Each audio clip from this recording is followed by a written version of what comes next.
Hello, I'm Kathy Arbor, here today to work in my art journal. Today I'm going to be working with the Neo 2s by Karen Dosh, which I just love, and I'm going to be working on these two emu. I sketched these a little while ago, and I thought I would be using my watercolor brush. It's just a brush that you fill with water, and you use this brush to blend the crayon. It's a water-soluble crayon, and they're very highly pigmented. As you can see here, the brown, I put very little on, and you get a lot of pigment out of it. You can use them this way, or you can actually just wet the tip of the crayon and put it on almost like you would watercolor.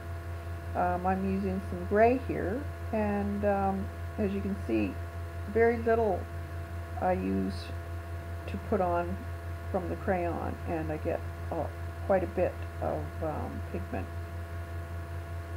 The Caran d'Ache comes in a wide range of colors. I believe you can get up to 89 colors, and they are a little pricey, but they're well worth it. Their pigment is so high, and they will last you for a long time. I've had these for a while, and it doesn't even look like I've used them yet. They can be reactivated if you use water over top of it, say with paint or medium. So you do have to be careful on how you use it. If you don't want to reactivate it, then I would suggest using a permanent ink. For instance, Derwent has their ink tents, which are just wonderful and can be used in the same way. Here I'm just putting some dark areas around the eyes. The fur, or feathers I guess you would say, are kind of like hairs on their face, and I'm just putting in a wash background on them first, and then I will be going in with some pencil crayons and doing the final detail. So this is why I like using these crayons, is it doesn't fill your page, the grit of your page, so you can use crayons or pastels over top of it. It's because it's just like a watercolor in a way. The brush you can get in many fine tip, medium, and large, I believe. And they're Sakura, I think it is, water brush. They're great for if you want to take it on the road with you, or you're out and about and want to use it, and you're unable to get a bucket of water and that type of thing. So I would highly recommend looking into them. You can get the colored crayons in smaller sets too, if you want just to try them out. Here I'm just adding a bit of orange and a darker orange to put into their eyes. Their eyes are actually red, but they do have a little bit of different color gold in them too, and I love doing eyes. So here we're just highlighting and putting in some shadows with the crayon. here I am now. I'm using the Prismacolor pencils. This is black. I like their black. It's a very creamy, smooth pencil. Um, as you can see, it goes on really nice. And I'm going to be using the black to do their little funny hairs coming out from their face. And I use the side of the pencil to put on more color quickly, and then it's not scribbly looking. It blends more if you use the side of your pencil. And here's the little hairs. When you're doing animals or feathers, fur, whatever, you really have to watch the direction of how the hair is going, because that will change everything on your drawing. It'll even change the expression of the animal or bird. So really take mind and study your picture and look at how the hairs are lying and what directions they're going, because it does make a huge difference if you want realistic looking animals or birds.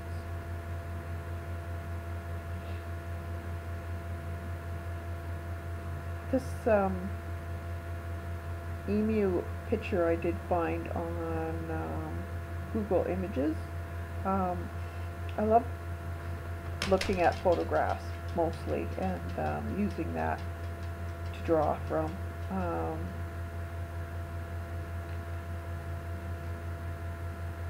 Most of this type of drawing that I'm doing with the crayons and the pencil crayons, I actually was introduced to this by Dee Willingham.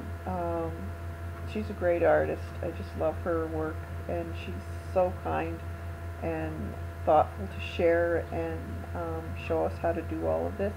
So if you're wanting to know how to do mixed media a little bit on the realistic side, she does have a fantasy type of artwork also. She's a great collage artist, and she has a wonderful YouTube channel, and she also does a Ustream if you're ever interested. And it's Inky Well on Ustream, or Dee Willingham. So check her out. You'll be amazed what she can do. So again, there I am using the side of the pencil. You can see how much color I can get quickly, and it doesn't damage your paper. Also, it doesn't leave marks in your paper.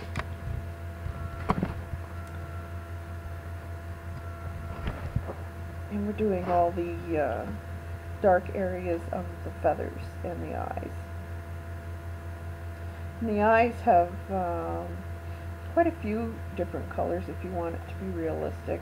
This one has a lot of oranges and yellows, and then to get the gleam or the shine over top of the eye, you use the white paint is the best thing to do.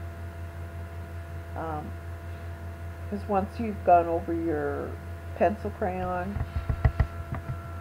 you really can't put a white over top of any color. It won't come out a true white, so you'd either have to leave the space where you want the white, but I prefer doing it this way and using some paint. This drawing to take a little while, about 2 hours, but I really enjoyed doing this type of art. It's good practice and it's fun, and I always like to do some kind of humor behind some of these. If you know me, my work from the grunge journal, you'll know what I'm talking about. If not, you can check back and look at some of my YouTubes before this. and you'll see that I usually like to have expressions in my faces, so I thought I should try this with animals and birds too. I thought they gotta have expressions too, so why not try it? And I loved this one. As soon as I saw him, I thought, oh my god, yeah. That's exactly how I'm feeling today. I need spring. So that's the way I think he looks. He needs spring. And here I am again, adding a nice rich red to the eye. Their eyes are red. This is a beige pencil that I used over top. That was just to kind of blend the red into the other color so it's smoother looking. And now I'm going to be adding some white highlights. I have the Montana paint markers here. They are great.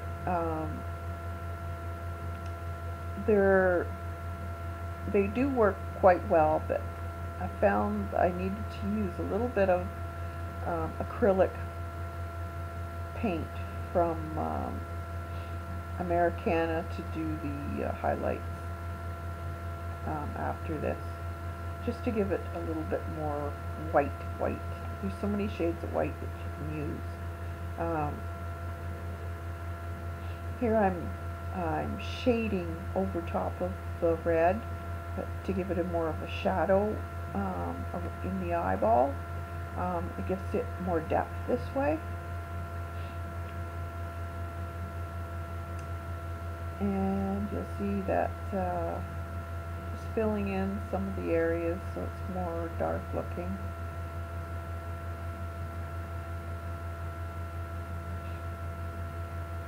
As you can see, the more you do, the more, playing around with it, the more realistic it looks. So detail really matters if you want a really realistic looking face, portrait, dog, whatever you're doing.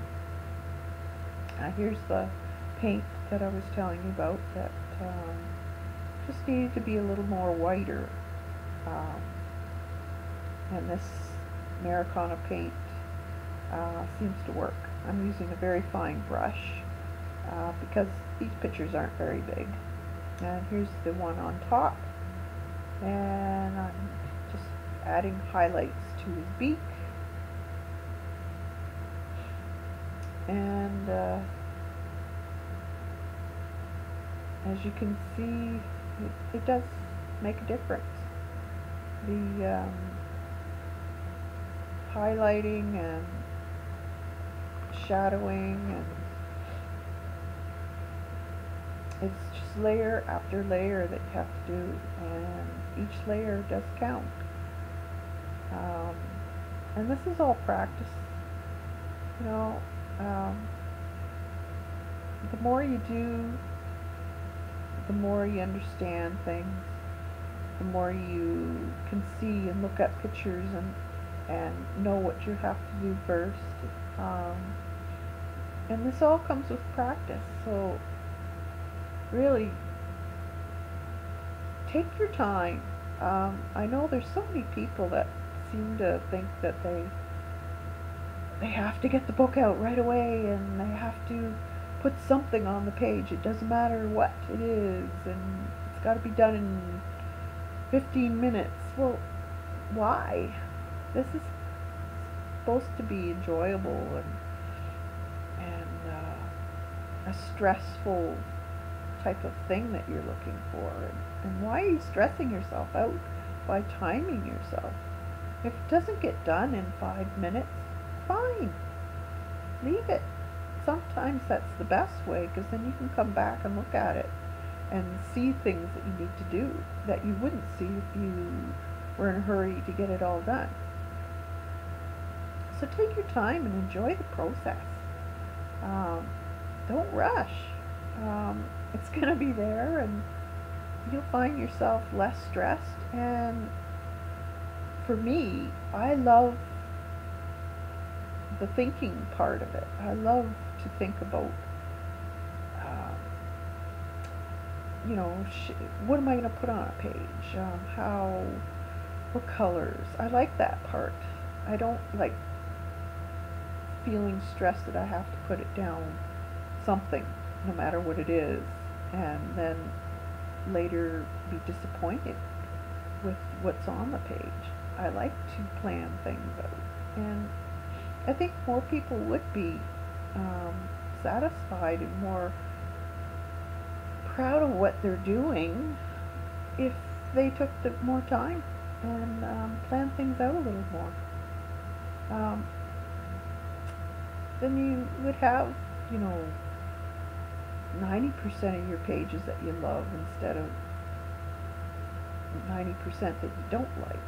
You know, I hear so many people say, oh, most of the pages, they don't like them because they rushed. Well, you slow down. Like this page itself, in total, took me about 2 hours, and it wasn't done all at once.